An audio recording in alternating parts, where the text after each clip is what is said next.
Makin paham, makin sehat. Hari ini kita akan bahas soal ADHD. Jadi ADHD itu Attention Deficit Hyperactivity Disorder. Itu adalah sebuah gangguan perkembangan yang ditandai dengan hiperaktivitas, impulsivitas, dan inatensi. Jadi pasiennya sulitan untuk berkonsentrasi dan seringkali impulsif serta hiperaktif, banyak bergerak.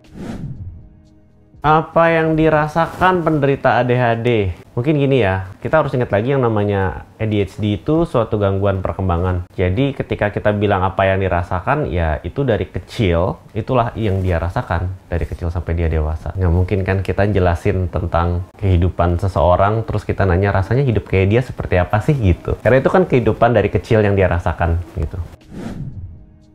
ADHD bisa mulai kita lihat di usia 3-4 tahun ya, mulai pertama kali kita ngelihat adakah kemungkinan seorang anak itu ADHD atau tidak. Pada anak biasanya yang paling menonjol itu hiperaktivitasnya dan impulsivitasnya. Kalau anak kecil biasanya inatensinya belum kelihatan karena memang belum dituntut ya di sekolah biasanya. Tapi yang paling terlihat di awal itu adalah impulsivitas dan hiperaktivitasnya.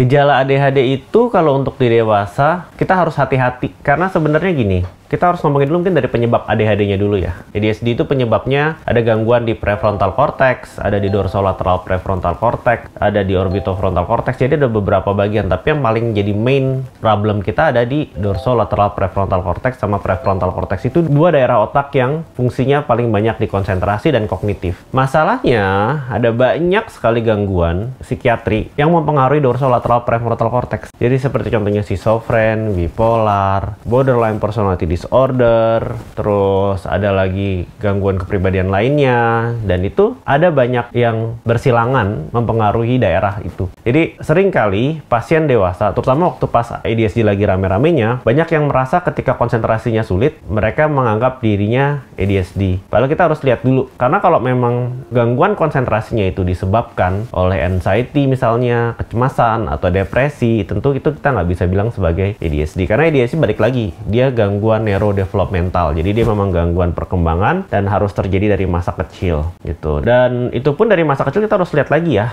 impulsivitas seseorang. Contoh gangguan kepribadian ambang atau borderline personality disorder itu juga dimulai dari masa kecil. Cuma ada perbedaan signifikan antara yang satu nggak bisa konsentrasi karena dia ada banyak hal dalam hidupnya yang mengganggu dia. Yang satunya lagi memang nggak ada apa-apa tapi dia kesulitan untuk berkonsentrasi. Tapi toh bisa aja dua hal itu terjadi bersamaan gitu. Kita biasanya baru betul-betul yakin seseorang itu punya ADHD ketika dewasa, ketika semua gangguan-gangguan yang menyertai itu biasanya betul-betul kita sudah selesaikan. Itu biasanya baru terlihat, oh ternyata walaupun dia sudah nggak cemas, walaupun dia sudah tidak depresi, itu ada gangguan kognitif di situ yang masih tersisa, dan itu setelah kita periksa itu memang terjadi sejak dia kecil dan itu tidak menghilang setelah kita selesaikan semua diagnosis lain. Jadi ADHD sendiri itu ibaratnya seperti seringkali pada masa dewasa itu seperti memiliki kayak masalah awal, dan dia itu yang membuat masalah-masalah di berikutnya itu muncul,